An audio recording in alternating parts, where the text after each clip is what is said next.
इथे उपस्थित सर्वांना माझा मनपूर्वक नमस्कार. आणि सर्वप्रथम नंतर माझ्या सुटू नये माझ्याकडनं म्हणून सृजनसाठी धन्यवाद.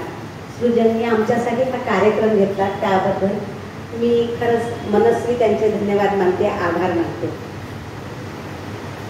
इथे आम्हाला आमचा अभिनयाचा प्रवास जो काही आहे त्यासाठी इथे आम्हाला मंचावर बोलवलं आहे, आमचा सन्मान केला आहे. अभिनय काय असते हे तर काहीच आम्हाला माहिती नव्हतं, परंतु अर्धाच तास वेळ असल्यामुळे मी लगेच सुरुवात करते आहे.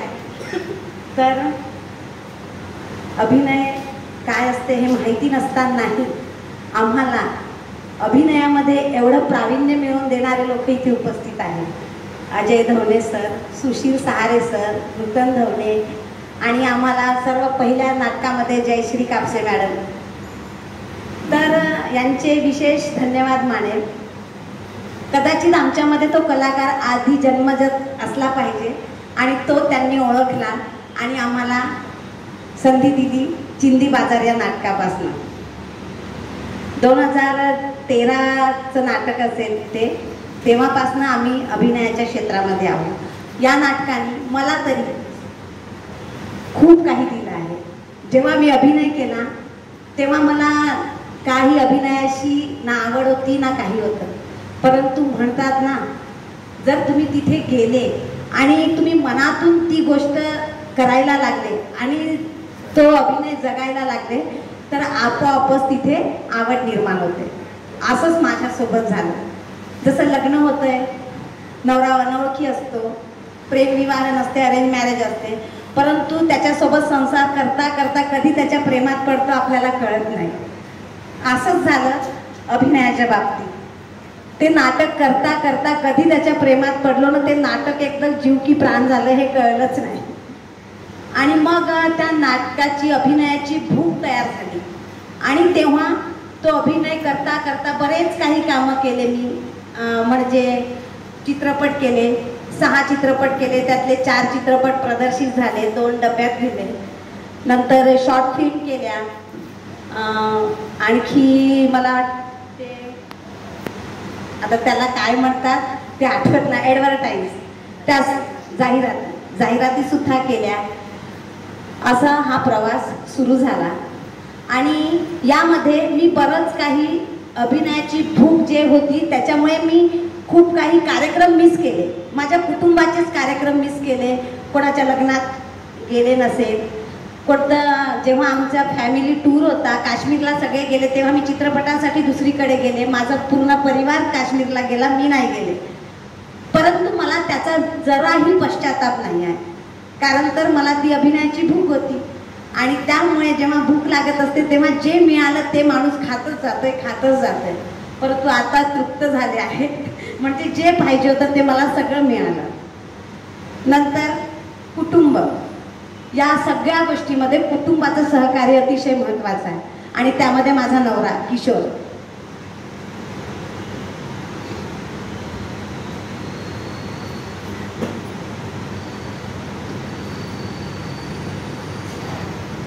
सतत माझ्यासोबत होते.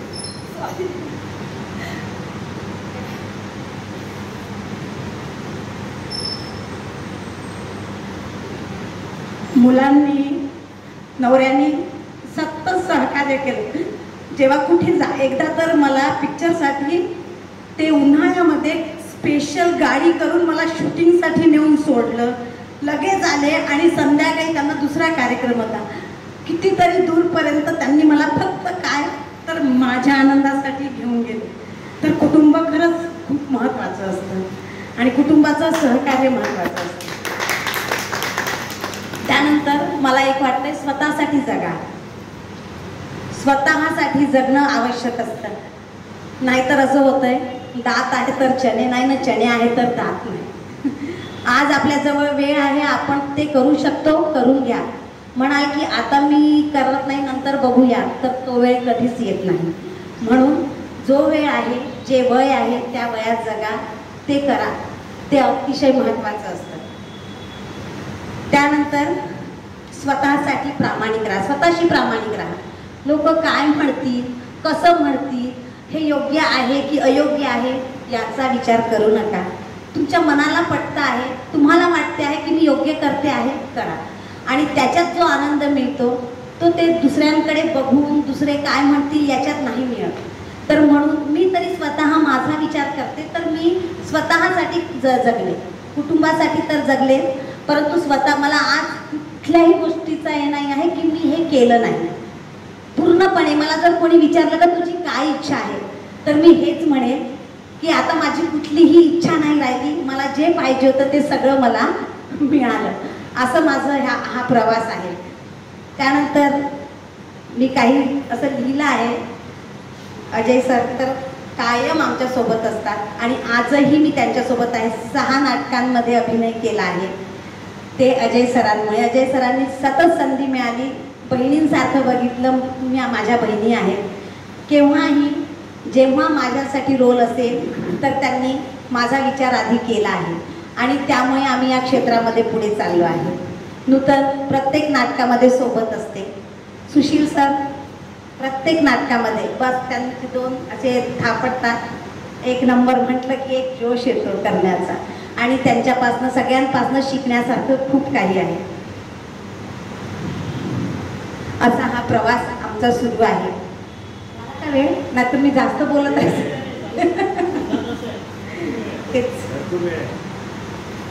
मी काही लोकांना बघितलं आहे, तसं तर स्वतःच सांगायचं असतं, परंतु असं वाटतं की दाखवायचे दात वेगळे, खायचे दात वेगळे.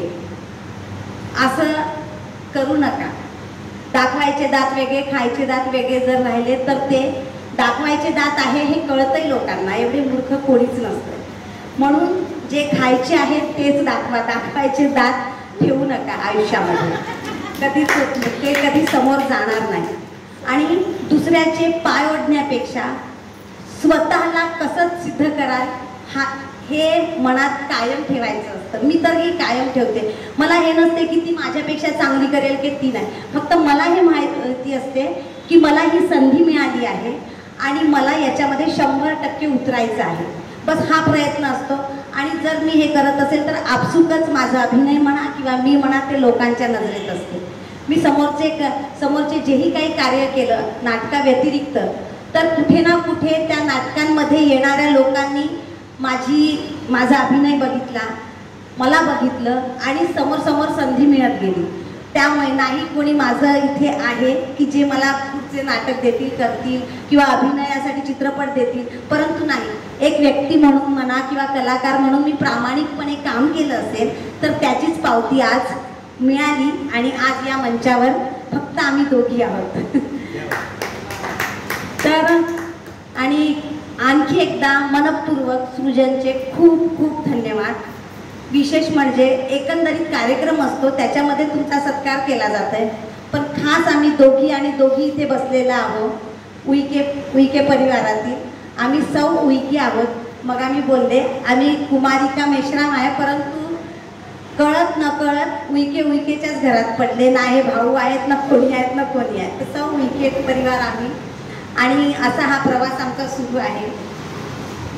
कुटुंबाचं सहकार्य मी सांगितलं आहे. माझे मुलं 2, एक मुलगी एक मुलगा आहे आणि त्यांनी पण सतत सहकार्य केलं. माझ्या सासूनी आणि नवरा कायम सोबत असतो, आजही सोबत आलेले आहेत. मला जर मी एखाद्या वेळेस टाळाटाळ केलीच की नको ना आता या इथे नाही, तर तू नाही गेली तर कोणाचाच कार्यक्रम अडत नाही असं त्यांचं म्हणणं आहे.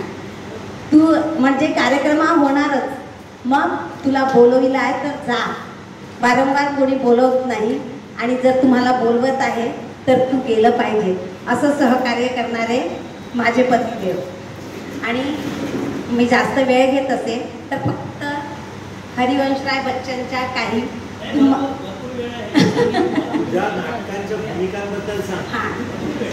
मला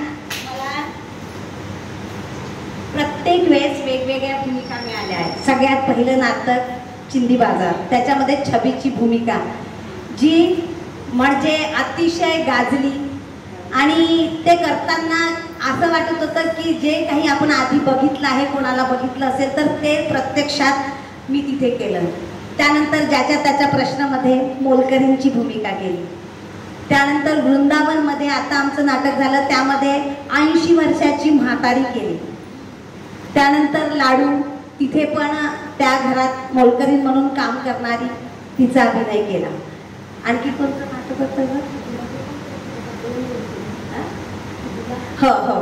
आणि आता जे लाडू झालं तिथे 2 रोल केले, 2.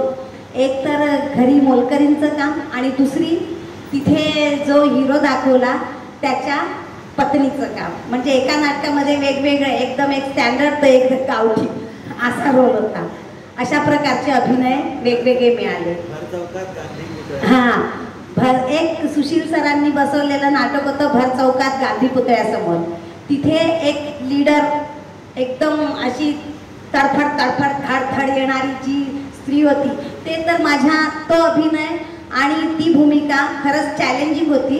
कारण तर जी मला नेहमी एक गावंढळ किंवा वेगळ्या भाषेत, म्हणजे नॉर्मल भाषेमध्ये मिळणाऱ्या भूमिका होत्या, आणि ही अगदी चॅलेंजिंग वेगळी भूमिका.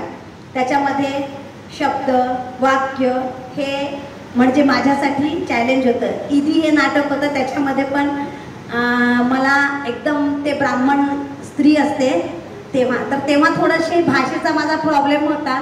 कदाचित आताही असेल, पण थोडासा कमी झाला असेल, परंतु तेव्हा होता. पण ते पण मी केली. आणि खरंच सरांनी, अजय सरांनी त्यावेळेस मला सहकार्य केलं.